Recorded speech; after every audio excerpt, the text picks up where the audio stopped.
அன்புள்ளம் கொண்ட அனைவருக்கும் என் பணிவான வணக்கங்கள். இன்னைக்கு நம்ம ஒரு சூப்பரான சின்ன ஒரு மோட்டிவேஷன் ஸ்டோரி பார்க்க போறோம். இந்த மோட்டிவேஷன் ஸ்டோரியோட தலைப்பு உங்களால் முடியும், அதாவது யூ கேன் டூ இட் அப்படின்றது தான் இந்த ஸ்டோரி. அந்த ஸ்டோரி இந்த நீங்க பாக்குறீங்களே இந்த படத்தின் மூலமாக உங்களுக்கு நான் சொல்ல போறேன். பெரியவங்களா சொல்லுவாங்களே, உங்களால முடியாத எதுவும் இல்லை, முயற்சி செய்தா கண்டிப்பாக வெற்றி நிச்சயம் அப்படின்னு. அதையே பேஸா வச்சு, அதாவது அதையே அடிப்படையா வச்சு இந்த மோட்டிவேஷன் ஸ்டோரியை நம்ம பார்க்கலாம்.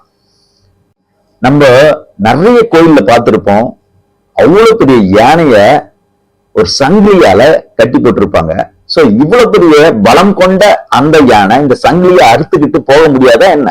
அது எப்படி அந்த கட்டுக்குள்ள இருக்கு அப்படின்ற கேள்வி எழுது இல்லையா?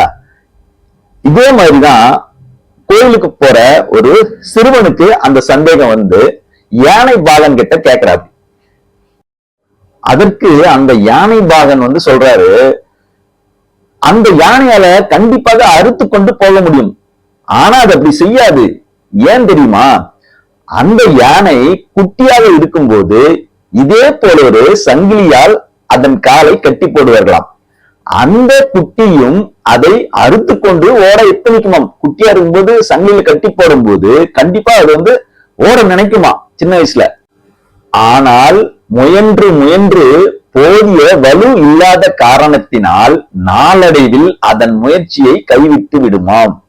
சோ சின்ன வயசுல அதுக்கு போதிய பலம் இல்லாதால முயற்சி செஞ்சு பார்த்துட்டு அடப்போ நம்மளால முடியாது அப்படின்னு விட்டுடுது. சோ நம்மளால் முடியாது என்ற ஒரு மைண்ட் செட்டுக்கு அது விடுமாம்.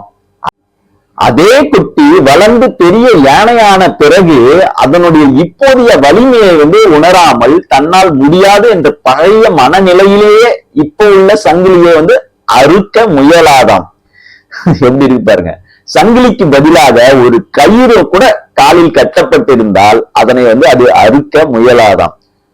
காலில் கட்டப்பட்டிருந்தால் அங்கேயே நின்று கொள்ள வேண்டும் என்ற மனநிலைக்கு அது பழகிவிட்டது. இந்த உதாரணம் யானைக்கு மட்டும் இல்லைங்க, நமக்கும் தான். எத்தனையோ முயற்சிகளை நம் வாழ்நாள்ல எடுத்துக்கிட்டே இருப்போம். அதுல ஒரு சிறு தோல்வி கிடைச்சாலும் போச்சுடா, அவ்வளவுதான்டா என்ற நம்பிக்கை இழப்பு தான் நாம் அதில் வெற்றியை அடைய முடியாமல் விட்டு விடுகிறோம். ஒரு வகையில் நாமும் அந்த யானையை போலத்தான். எளிதாக அறுத்து விடக்கூடிய கயிற்றை எப்படி தன்னால் அறுக்க முடியாது என்று தன்னுடைய பழைய நம்பிக்கை குறைவிலேயே இருந்து விடுகிறதோ அதே போலதான் நாமும் பல சந்தர்ப்பங்களில் நம்மால் முடியாது, நமக்கு சரிப்பட்டு வராது, நமக்கெல்லாம் அது ரொம்ப ரொம்ப பெரிய விஷயம் என்று அவ நம்பிக்கையே நாம் மேலே வர பெரும் தடையாக அமைந்து விடுகின்றன. சோ நீங்க உங்களுடைய அடுத்த இலக்கை நோக்கி முழு முயற்சி செய்வீர்கள் என்ற நம்பிக்கையுடன் இந்த வீடியோ பதிவை நான் முடிச்சுக்கிறேன். இந்த வீடியோ பதிவு உங்களுக்கு பிடிச்சிருந்ததுன்னா லைக் பண்ணுங்க, சப்ஸ்கிரைப் பண்ணுங்க, உங்க ஃப்ரெண்ட்ஸ் ஃபேமிலிக்கு எல்லாம் ஷேர் பண்ணுங்க, கூடவே பெல் நோட்டிபிகேஷனும் தட்டி விடுங்க. அப்பதான் அடுத்த போடுற வீடியோ உங்களுக்கு சேரும். நன்றி, வணக்கம்.